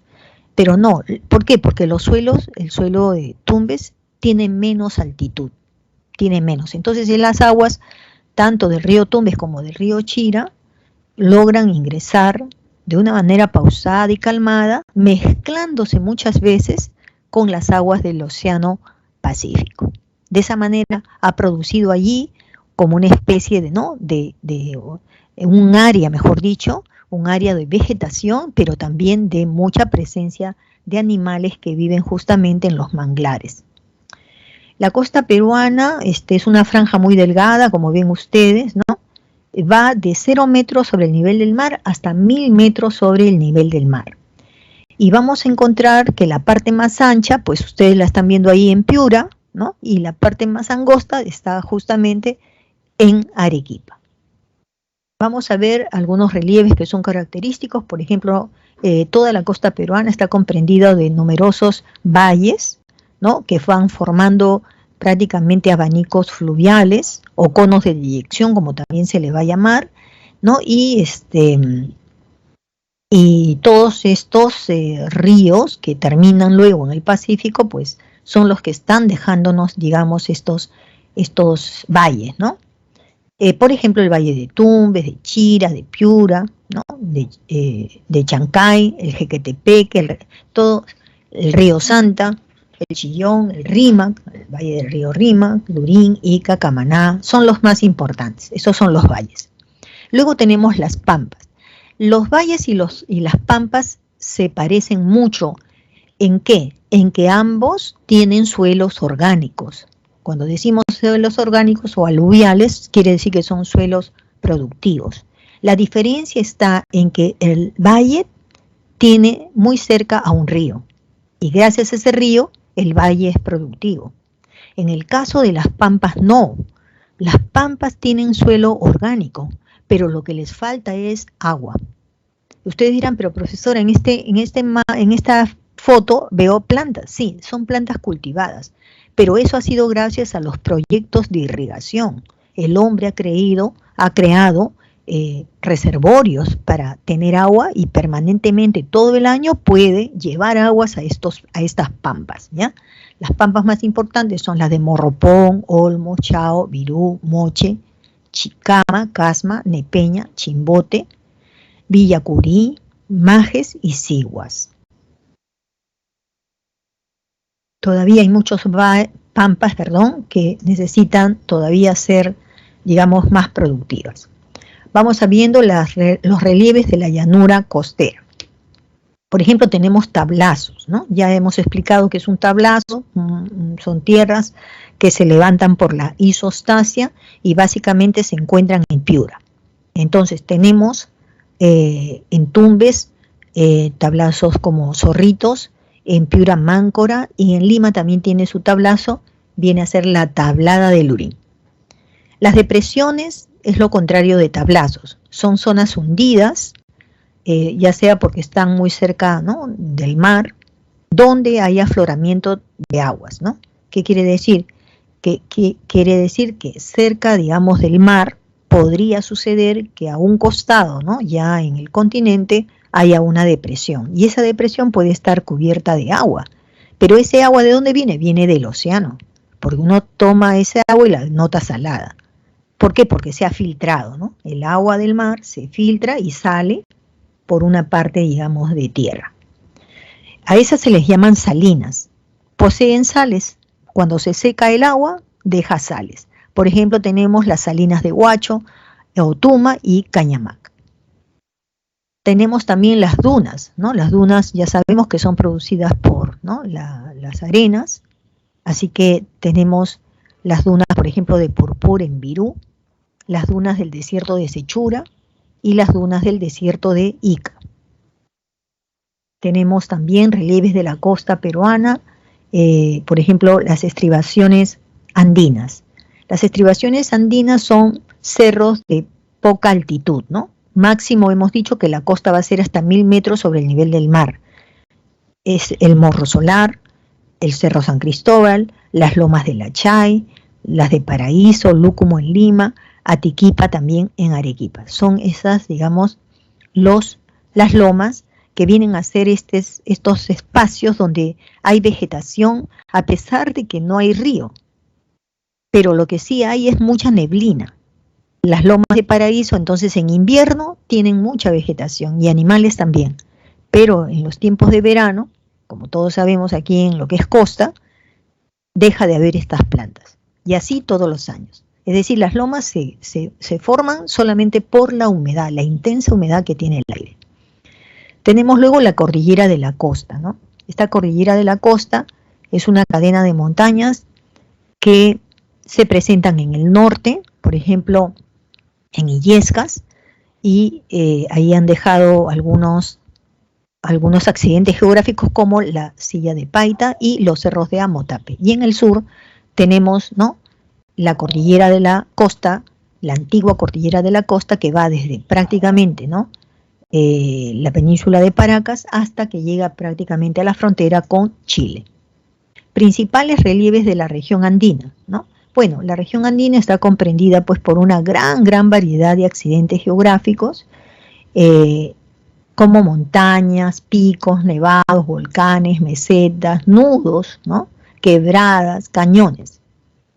Vamos a ir viendo algunos de los más importantes. Entonces aquí, por ejemplo, tenemos la cordillera occidental, viene a ser la que está pintada en color negro, es la que está más hacia la izquierda, y tenemos cordillera occidental de los Andes del Sur, donde está viendo allí la cadena de conos volcánicos. Arequipa, Moquegua y Tacna son departamentos que tienen gran cantidad de volcanes. Luego estamos viendo la parte central, ¿no?, los Andes centrales, donde tenemos a la letra D es la cordillera central, la C cordillera La Viuda, y tenemos B que es la cordillera de Huayhuas, y A ya sería los Andes del norte, estaría ahí la cordillera Blanca, donde se va a ubicar, como todos conocemos, el Huascarán, que es la montaña más alta, ¿no?, del Perú. Veamos aquí la cordillera occidental de los Andes del norte, como les decía, la cordillera Blanca, de más de 700 metros, ¿no?, 6.700 metros sobre el nivel del mar. Tenemos también en la cordillera occidental la cordillera de Huayhuash. Ahí encontraremos el Yerupajá, que viene a ser la segunda montaña más alta después del Huascarán. En la cordillera occidental de los Andes del centro tenemos la cordillera conocida como la Viuda, ¿no? Y tenemos también en la parte central a esta cordillera central o Cotoni. Si nos vamos hasta la parte sur, encontraremos la cadena de los conos volcánicos. Ustedes están viendo aquí desde Ayacucho con el Sarasara.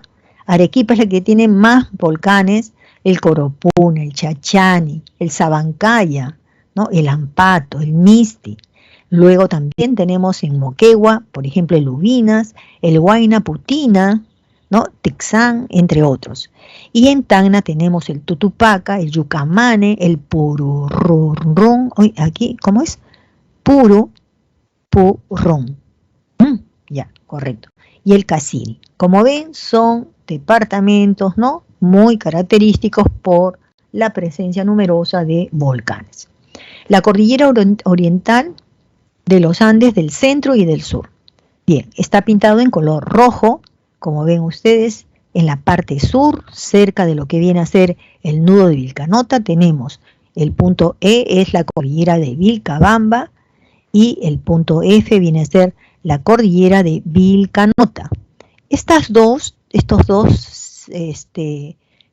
cordilleras van a poseer a dos montañas muy, muy importantes, ¿no? El Ausangate y el Vilcanota, ¿ya? Son dos cordilleras que están ubicadas en el Cusco y son vistas como cerros que cuidan, ¿no? Digamos, la capital del Cusco.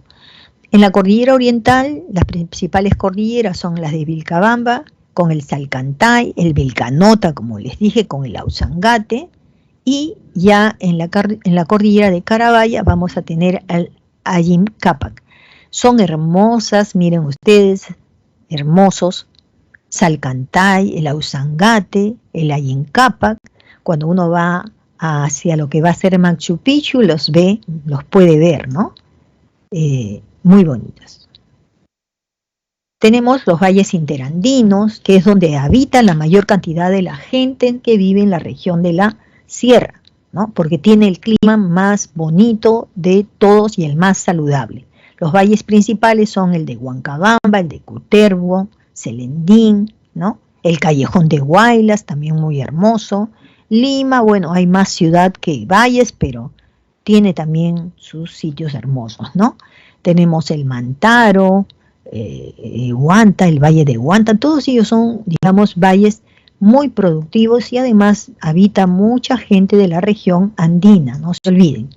También tenemos mesetas muy altas, como tenemos, ¿no? También allí poblaciones dedicadas especialmente a la crianza, pues, ¿no? De camélidos andinos y también a la agricultura, aunque no sea muy productivo. Mesetas tenemos como la meseta de Bombón, ¿no? Tenemos la meseta de Castro Virreina, la de Parinacochas, Pampa Galeras, las de Chumbivilcas y las mesetas de Collao. Cañones. Las mesetas, no se olviden, son lugares amplios, llanos, pero que se encuentran a mucha altura, ¿no? Pueden haber mesetas a más de 3.000 metros sobre el nivel del mar. Luego tenemos los cañones, ¿no? Los cañones vienen a ser, como ya ustedes lo están viendo en la foto, son prácticamente cortes, el corte que ha habido entre dos grandes montañas, ¿no? Ha habido cortes ahí. ¿Quién hizo ese corte? Posiblemente, pues, los cañones son hechos por los ríos. Entonces fueron erosionando hasta que produjeron, pues, una hendidura muy profunda, ¿no? Los más importantes cañones son los cañones de Cotahuasi, el cañón del Colca, el cañón del Pato y también Infiernillo. Infiernillo está aquí nomás en Lima, cañón del Pato está en Ancash, el Colca y Cotahuasi están en Arequipa. Luego tenemos las quebradas, ¿no? Hay numerosas quebradas en realidad, ¿no? Algunas de ellas, las quebradas, pues, esas se notan en el cerro, son estas rayas que a veces los hacemos en los dibujos, ¿no? Pero esas rayas significan entonces que allí hay quebradas. Lo importante de la quebrada es que si hubiera lluvia, entonces van a caer esas lluvias a manera de huaico por esas quebradas. Aquí en Lima tenemos un poquito de respetos a las quebradas de Apacheta y de Huaycoloro porque hay veces nos dan sustos. Los pasos o abras vienen a ser las partes más bajas entre dos montañas, ¿no? Ahí tenemos el paso de Porcuya, el de Anticona, el de Ticlio, el de Chimboya y el Crucero Alto. El más conocido aquí para nosotros es el de Ticlio, ¿no? Que va a unir Lima con la Oroya. Así es que hacen las carreteras para ir de un lugar a otro. El relieve de la selva, tenemos dos niveles, la selva alta como la selva baja. La selva alta comienza aproximadamente desde los 400 metros sobre el nivel del mar y va dándonos una serie de relieves que ahora lo vamos a pasar a describir. Por ejemplo, la selva alta, ¿no? Se extiende de 400 metros hasta 3000 metros sobre el nivel del mar. Entonces veamos a 400 metros hay valles amplios y que están ocupados por importantes ciudades de la selva alta. Aquí es donde hay más población que en la selva baja. Ya cuando llegamos a entonces por ejemplo es el Valle del Quillabamba, muy productivo, y luego ya más allá de 800 metros hasta 3000 metros podemos encontrar formaciones como lo que se llama cañones, ¿no? Cañones, aquí le vamos a llamar pongos, ¿ya? Entonces podemos encontrar pongos, lugares que van a ser también explotados con la construcción de centrales hidroeléctricas. No se olviden que en la selva alta encontramos una zona de ceja de selva, es una región montañosa, pero que está cubierta prácticamente de vegetación. No olvidemos que en las partes más altas hay pongos y en la parte más baja de la selva alta encontramos grandes valles y también grandes importantes ciudades. Tenemos luego en las principales cordilleras que encontramos son la cordillera oriental y la cordillera subandina, pero esto ya lo vamos a encontrar en la selva baja. Selva alta, selva baja, ¿no? Entonces, en la selva baja vamos a encontrar filos, altos, bajiales, etcétera. Ahorita vamos a ver un relieve así, por ejemplo esto. ¿Ven? Los suelos de altura son los suelos, ¿no?, de fertilidad pobre y principalmente ahí la gente pues se dedica a criar algún ganado o también a sembrar. Las restingas también, ¿no?, pueden ser utilizadas para la siembra, por ejemplo, de la yuca, el frijol, el culantro, la papaya. Los barrizales ya tienen más presencia de agua, por lo tanto podemos ahí sembrar arroz, ¿no? Y las playas donde hay arena, ahí podríamos sembrar, por ejemplo, el frijol. Y las tahuampas, ahí no podemos sembrar nada porque son suelos que permanentemente están llenos de agua, ya sea por el aumento del caudal de los ríos o por la lluvia también. Se les llama tahuampas. Y ya en plena, digamos, selva baja es que vamos a encontrar algunas cordilleras, como por ejemplo la cordillera oriental, como la cordillera de Colán, ¿no?, y otros.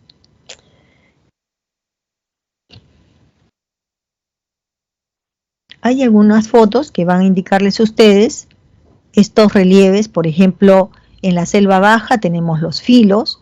Los filos, miren ustedes, solamente se utilizan para hacer por allí las carreteras, pero no está recomendado para vivir en esos lugares porque hay algunas veces que se derrumba, ¿no? Hay derrumbes de partes de estas tierras que tienen vegetación. Los altos ya vienen a ser donde están las ciudades, como por ejemplo Iquitos, ¿no?, Tingo María, ¿no? Esos son los altos. Las restingas, como ustedes pueden ver, son lugares donde se puede explotar también para la siembra, ¿no?, la agricultura, pero es para ciertas plantas nada más. Y los meandros ya son prácticamente la selva baja mayormente comprendida por mucha vegetación. Mucho está inundado de cochas que vienen a ser como lagos de la selva, y los ríos hacen estos meandros, ¿no?, porque es tan plano el relieve que el río puede hacer este zigzag. En relieves de la selva podemos encontrar playas como estas fotos, las tahuampas, miren este señor siempre cubierto de aguas, los barriales, por ahí se hace un intento de sembrar, y la cordillera de San Francisco. Luego tenemos, a ver, las preguntas. Ajá. Solamente les voy a dejar por ahora ya las claves, ¿sí? Ustedes tienen que entrenarse en esto. Ejercicio 1, clave C. Ejercicio 2, clave D de dado. Ejercicio 3, clave B de bote. Y ejercicio 4, A. Pueden capturar la pantalla. ¿Ok? Bien. Ahora vamos a pasar a educación cívica.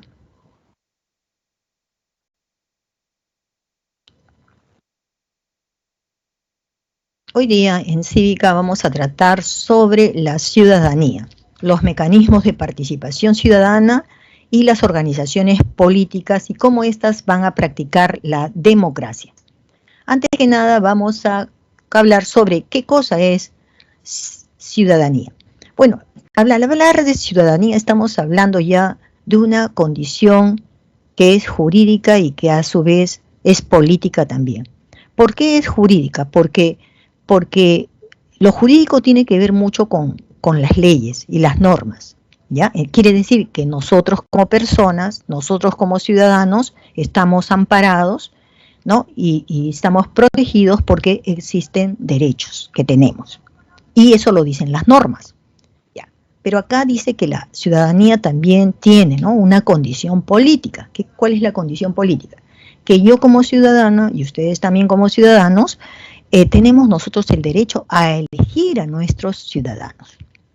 Aquí la palabra la toma el pueblo, porque hay un artículo que dice, ¿no?, que el poder de un gobierno emana del pueblo. Eso es lo que dice nuestra, ¿no?, Constitución, y nosotros somos ciudadanos porque nos valen los derechos y además mi opinión sí es importante. ¿Ok? Bien. Entonces, ¿cuándo adquirimos nosotros esta ciudadanía? Bueno, en realidad todos somos ciudadanos, ¿no? Todos. Hasta los niños que nacen son parte de nuestra ciudadanía, ¿no? Porque vivimos en ciudades, vivimos en zonas urbanas, vivimos en zonas rurales, y los niños están amparados también por sus derechos, ¿no? El primer derecho a la vida. Ese niño nació y su derecho es vivir, y vivir, digamos, amparado por la ley, ¿ya? Bien, pero atención, para elegir a autoridades ya pues el bebé no puede votar. Entonces hay que tener un DNI, ¿no? Y ahí tiene que decir que han cumplido 18 años, ¿correcto? Entonces ya ahí hablamos de una ciudadanía, no solamente porque estamos amparados por derechos, sino que además nuestra opinión, ¿no?, nuestra decisión de elegir autoridades la podemos ejercer plenamente, ¿ok? Sigamos. Ahí está, capacidad jurídica, el artículo 3 del Código Civil, ¿no? Entonces dice que todo ciudadano, ¿no?, está en el derecho de ejercer su capacidad de goce, ¿no?, y también su capacidad de ejercicio. Capacidad de goce, por ejemplo, con esta señorita, hemos traído esta foto porque fue un orgullo, ¿no? Toda persona tiene derecho, tiene capacidad, digamos, jurídica para el goce y el ejercicio de sus derechos. Y es así como la señorita Natalie se ofreció como miembro de mesa porque no habían llegado los titulares de la mesa de sufragio. Entonces ella se ofreció y tiene esa capacidad de goce, ¿no? Luego, la capacidad de ejercicio ya viene cuando, ¿no?, ya uno tiene mayoría de edad y entonces ya se presenta esa aptitud, ¿no?, de la persona para poder ejercer todos sus derechos plenamente, ¿correcto? Ahora, la capacidad de ejercicio solo puede ser restringida por una ley. Las personas con discapacidad tienen capacidad de ejercicio en igualdad de condiciones en todos los aspectos de la vida, ¿ya? Bien, ahora vamos a esta diapositiva. De todas formas, hay algunos casos en los que hay la necesidad de que se suspenda a una persona, ¿no? Se le suspenda ¿qué? Los derechos ciudadanos, ¿ya? Entonces, los derechos ciudadanos pues no se pueden perder de ninguna manera, ¿no? Definitivamente no es que se pierdan, pero sí podrían quedar suspendidos, ¿no? Por algunos casos que están señalados en el artículo 33 de la Constitución. Por ejemplo, por una resolución judicial tiene que ser dado, ¿eh? No porque opina tu papá, opina tu vecino, no. Esto sale por una resolución de un juez. La familia algo tiene que ver, porque hay veces la persona, por ejemplo, esta imagen, esta foto es un poco triste, ¿no? Fuma, toma, entonces puede haber caído, ¿no?, en un grado de el alcoholismo. Ya ustedes saben, es una enfermedad, ya no estamos hablando solamente de vicio, estamos hablando de una enfermedad, y el cuerpo le pide tomar el alcohol. Y hay veces una persona alcohólica no puede decidir las cosas que tienen que ver con el sostenimiento del hogar, que tienen que ver con su propia vida. Entonces, cuando estas cosas suceden, entonces la familia puede proceder, ¿no?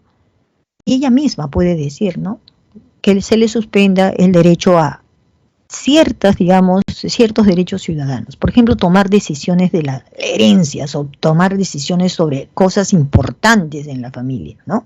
No va a poder ser porque casi nunca está sobrio. ¿No? ¿Se dan cuenta? Es una cosa lógica lo que aquí ha pasado. No quiere decir que se le hayan quitado sus derechos, no. Se le ha suspendido nada más. Suspendido quiere decir está en espera. Porque si él se cura, porque esto es una enfermedad, si se cura, nada, se le restituyen todos los derechos. También puede ser por sentencia con pena privativa de la libertad. Claro, cometiste un delito y de repente estás en cárcel. O sea, mientras estés en cárcel no puedes ejercer plenamente tus derechos. Se suspenden hasta que salgas en libertad. Y también con sentencia con inhabilitación de derechos políticos. Digamos, ya aquí ha habido una acusación política y entonces ya la norma dice se te suspende tus derechos de tal a tal fecha. O quizás este derecho de acá ya nunca puedes ejercer. Nuevamente no puede ser autoridad, puede decirle el juez. ¿Ya? Ok, tiene que haber alguna razón. ¿Sí? Y está dentro de las normas. Los deberes ciudadanos también, pues no podemos hablar nosotros de nuestros derechos si no somos capaces también de cumplir con nuestros deberes. No se olviden, honrar a la patria, ¿no? Defender la Constitución, pagar nuestros tributos para que haya más hospitales, qué sé yo, y acudir a votar para elegir mejor a nuestras autoridades. Los derechos de participación ciudadana, esto le tienen que prestar mucha atención, porque esto es lo que queremos, ¿no? Es decir, necesitamos no solamente saber de la participación ciudadana, sino necesitamos que actuemos, lo pongamos en práctica. Uno, por ejemplo, derecho a sufragar. Quiere decir que es el derecho a votar. No es, no, me van a pedir de multa 40 soles, ya, no, eso se lo voy a pagar, no voy a ir porque no quiero. No, el ciudadano tiene que saber que su opinión vale y tiene que demostrarlo, tiene que ir a votar. Para eso tiene que informarse. Segundo, tenemos iniciativa de reforma constitucional. Es decir, nosotros como ciudadanos podemos plantear una ley, un proyecto de ley, para que sea leído por los congresistas y para que lo lean, porque yo también tengo mis opiniones. Pero para eso necesitamos el 0.3% de la población electoral de todo el país, para que nos apoye en que esta idea nuestra no es una locura, sino es algo que puede hacerse. Tenemos derecho a iniciativa de formación de leyes. No solamente entonces esa iniciativa para reformar la Constitución, sino también para crear leyes, en ambos casos. Reformar quiere decir cambiamos algo de la Constitución, ¿ya? Y la iniciativa de formación de leyes quiere decir que puede ocurrírseme a mí un proyecto de ley. Y también tenemos derecho a participar de referéndum, es decir, al pueblo, ¿no? El pueblo se somete a una consulta y de tal forma que puede solicitar, digamos, algo que conviene, ¿no? Para eso se necesita por lo menos el 10% del electorado nacional que nos apoye. Se necesita, digamos, como ven ustedes, firmas de adherentes para demostrar al gobernante, ¿no?, que no nos hemos vuelto locos, ¿no? El referéndum, según el artículo 32 de la Constitución, va a proceder solamente en estos casos. Ya, primero, cuando se quiere reformar una parte de la Constitución o toda la Constitución también, se podría. ¿Ya? Segundo, cuando deseamos nosotros que se apruebe, ¿no?, una ley, una norma regional o una ordenanza municipal. También podemos pedir referéndum cuando estamos decidiendo sobre alguna medida que tiene que ver con el proceso de descentralización, o también cuando queremos desaprobar una ley o un decreto legislativo o un decreto de urgencia que nos parece que no debe darse, ¿no? Y también referéndum cuando las materias que se están tratando tienen que ver con la descentralización del país. También nosotros, así como tenemos derechos de participación ciudadana, también tenemos derechos de control ciudadano. Por ejemplo, control ciudadano cuando queremos revocar autoridades. Este tema de la revocatoria acontece cuando nosotros queremos, ¿no?, pedimos destituir, o sea, que salga de su ejercicio, que salga de ese cargo que ha obtenido. ¿A quiénes? A las autoridades que se han elegido por el pueblo. Por ejemplo, un alcalde, un concejal de un distrito, ¿ya?, cuando es gobernador regional o cuando es juez de paz. Recuerdan que los jueces de paz son elegidos por el pueblo. El resto de los jueces no son elegidos, pero el juez de paz sí. Un gobernador es elegido por el pueblo, un alcalde es elegido también por el pueblo. Eso es revocatoria, cuando pedimos la destitución de una autoridad elegida por el pueblo, ¿ya? ¿Cuándo decimos que es remoción? Remoción de autoridades. Cuando nosotros, viendo de que una autoridad no está cumpliendo con sus funciones, pero esa autoridad, miren ustedes, nosotros no la hemos elegido. No la hemos elegido. ¿Por qué? Porque esa fue una autoridad que fue, digamos, nombrada a solicitud de una autoridad superior. Digamos, alguien del Ministerio de Trabajo, ¿no? Entonces, colocó a un funcionario dentro del Ministerio de Trabajo con otro cargo, pero que esta autoridad hace mal sus funciones. Entonces, cuando queremos pedir la salida de este señor, pedimos remoción. Demanda de rendición de cuentas. ¿A quién le pedimos que nos dé cuentas? ¿A quién? Al que está manejando presupuestos del Estado y tiene dinero, ¿no?, que es del Estado y que por lo tanto no lo puede usar para sus propios beneficios. Entonces, ¿esto a quién se lo vamos a pedir? A toda autoridad que hemos elegido y que está manejando presupuestos del Estado, a un alcalde, a un gobernador, a cualquiera que esté recibiendo algún tipo de presupuesto. Otras formas de participación ciudadana, por ejemplo, ya lo conocemos, por ejemplo, presupuesto participativo. Generalmente las autoridades de la región o los alcaldes de los distritos o las provincias cuentan con proyectos, ¿no?, de planificación para realizar dentro de su área geográfica, pero no lo pueden hacer a su antojo, sino tienen que hacerle la consulta, ¿no?, tienen que pedir la intervención de las organizaciones para que sugieran qué tipo de obras se podrían hacer. Consulta previa solamente vale para las comunidades, ¿no?, originarias, es decir, para esas comunidades que viven en la selva. Ya se les tiene que preguntar, ¿no?, cuándo va a haber algún tipo de obra nueva que se va a realizar en las regiones donde ellos viven, ¿ya? La consulta vecinal también se da, ¿no? Es decir, ciertas circunscripciones donde no hay un límite entre una provincia y otra, ellos pueden solicitar esta comunidad a qué distrito o a qué provincia quieren pertenecer. Entonces se hace una consulta vecinal a través de, digamos, también, digamos, ¿quiénes? A través de todo el proceso electoral, porque se les va a hacer ese tipo de consulta. Entonces ahí entra a tallar el Jurado Nacional de Elecciones. Bueno, la democracia, ustedes saben que es importante también, ¿no? Es una forma de cómo participar, y lo que un gobierno como el que nosotros tenemos, la República Democrática, entonces las prácticas democráticas tienen que abarcar muchos aspectos. Entonces vamos viendo uno por uno. Por ejemplo, la democracia se tiene que notar desde los procesos electorales. Y nosotros tenemos elecciones presidenciales, municipales, parlamentarias, elección de jueces de paz, elecciones regionales de gobernadores, o también, ¿no?, atienden nuestras solicitudes de revocatorias, o también nos consultan mediante referéndum, ¿no? Eso es, digamos, de alguna manera la demostración de la existencia de una democracia. Bueno, y entonces también tenemos los organismos políticos, como son los partidos políticos. Estos partidos políticos, nosotros los tenemos, son organizaciones con personería jurídica, y que ellos son los primeros que deben demostrar, digamos, una relación democrática entre sus, digamos, correligionarios, es decir, sus militantes, ¿no? Bien, luego nosotros tenemos varias organizaciones políticas y también tenemos movimientos políticos. Partidos políticos son, pues, ¿no?, son los que pueden participar en los 3 niveles de elección, o sea, en un proceso nacional, regional o local. Y los movimientos políticos pueden participar solamente a nivel regional y local. Como ven ustedes, no podrían participar con candidatos a nivel nacional, porque solamente se trata de un movimiento político. Un partido político tiene una estructura un poco más compleja.